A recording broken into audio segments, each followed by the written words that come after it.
सभी को आज की प्रेस कॉन्फ्रेंस सिर्फ अपन एक बिंदु पे रख रहे हैं कि जुलाई से लेकर अक्टूबर महीने डेंगू के लिए एक बहुत ही सेंसिटिव महीने होते हैं। अब अक्टूबर महीना है और अपने ज़िले में डेंगू के केसेस भी निकलने शुरू हो गए हैं, तो इसलिए थोड़ा डेंगू के बारे में जानकारी देने के लिए आज प्रेस कॉन्फ्रेंस रखी गई है। तो एक बहुत ही संक्षिप्त में डेंगू के बारे में मैं बताना चाहूँगा कि डेंगू एक वायरस जनित एक रोग है जो कि एडीज़ मच्छर के काटने से होता है। मच्छर काटने से तो होता है, लेकिन ये बच्चों को ज़्यादा इफेक्ट करता है। सबसे गंभीर बात ये है कि बच्चे से ज़्यादा प्रभावित होते हैं। और ये एक बड़े आश्चर्य की बात है कि प्रतिवर्ष जो है पूरे विश्व में लगभग 2 करोड़ लोगों को डेंगू होता है। मतलब इतनी खतरनाक बीमारी है। और डेंगू टाइप 1, टाइप 2, टाइप 3 इस 4 तरीके का टाइप्स होते हैं। और 3 तरीके से फैलने के बता देता हूँ मैं किस तरीके से फैलता है ये। जो इसको टाइगर मॉस्किटो भी कहते हैं डेंगू को, एडीज़ मच्छर को।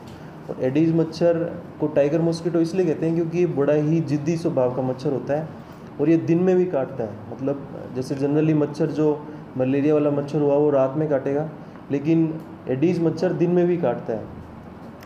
तो इसके अलावा मैं संक्रामक का, जैसे आप मच्छर को काटा, किसी मच्छर ने काटा तो काटने के 3 से 5 दिन के अंदर उसके डेंगू के लक्षण उसके अंदर व्यक्ति के अंदर आ जाते हैं। और इसकी संक्रामकता 3 से 10 दिन हो सकती है। मतलब जैसे मच्छर ने काटा तो 10 दिन बाद तक उसमें डेंगू के लक्षण आ सकते हैं।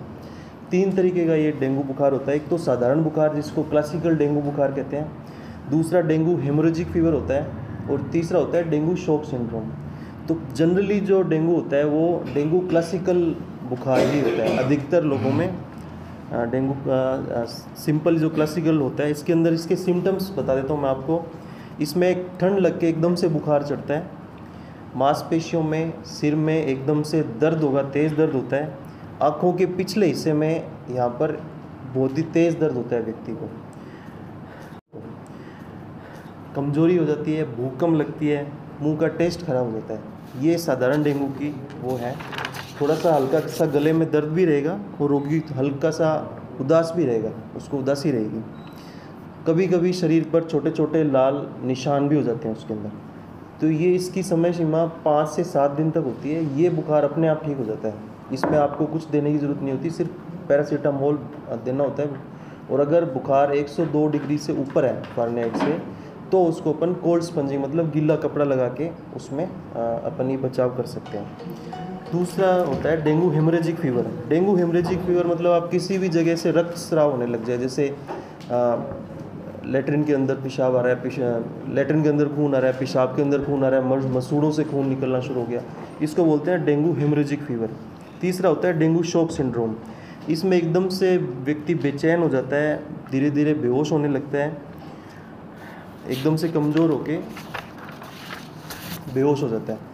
तो पहला जो है डेंगू क्लासिकल वाले में वो घर पे ठीक हो जाएगा। दूसरे और तीसरे में अगर कोई भी एक लक्षण दिखता है तो तुरंत हमें अस्पताल जाने की आवश्यकता है। उपचार में कभी एक हमें देखने की आवश्यकता है कि कभी भी एस्प्रिन गोली डेंगू के मरीज़ को हमें नहीं देनी होती, क्योंकि वो डेंगू में वैसे भी ब्लीडिंग हो रही होती है और एस्प्रिन क्लोट रोकने वाली होती है, तो एस्प्रिन इसमें खतरनाक काम कर सकती है। तो अपने को सिर्फ पैरासीटामोल टैबलेट देनी होती है। और खाना पीना उसको फ्रूट्स है और अच्छी खुराक, उसको डाइट की आवश्यकता होती है। रोकथाम के लिए 2 तरीके से रोकथाम कर सकते हैं इसमें।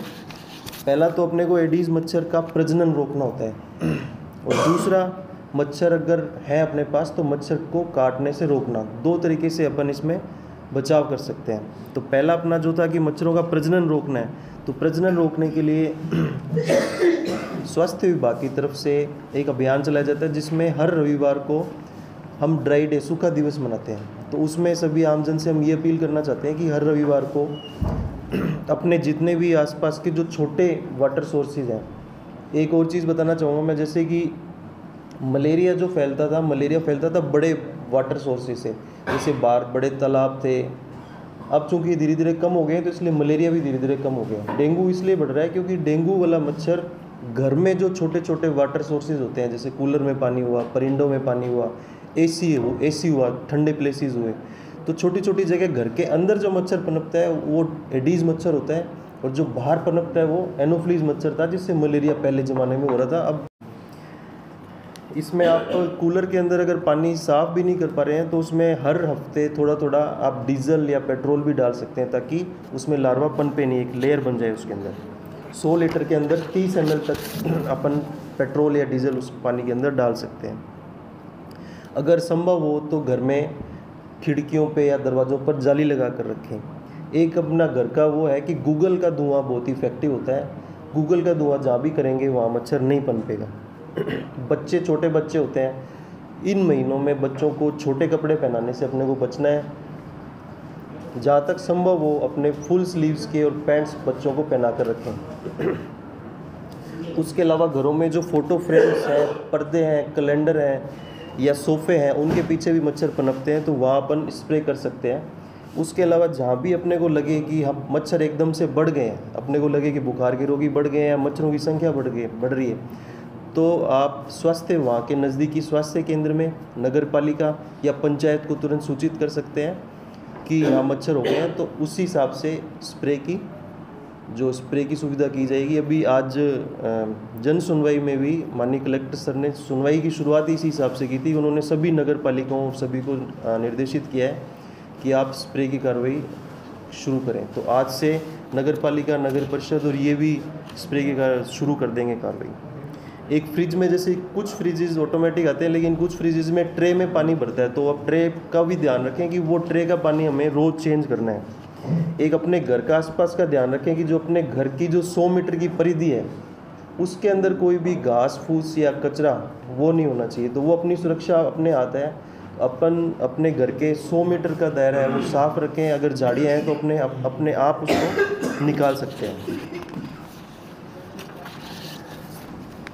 उसके अलावा सबसे इम्पोर्टेंट बात जो लास्ट में बतानी है कि अगर किसी भी व्यक्ति को, जैसे डेंगू कार्ड में या एलाइजा टेस्ट है जैसे जिला अस्पताल में अपने उपलब्ध है, अगर पॉजिटिव व्यक्ति आता है तो पॉजिटिव वाले रोगी को आपको जब तक बुखार नहीं उतरता है तब तक मच्छरदानी के अंदर ही रखना है, क्योंकि इसकी जो चेन है वो यही होती है कि एडीज़ मच्छर सबसे पहले डेंगू के पेशेंट को काटता है, फिर इन्फेक्ट होता है, फिर सामान्य व्यक्ति को काट के उसको संक्रमित करता है।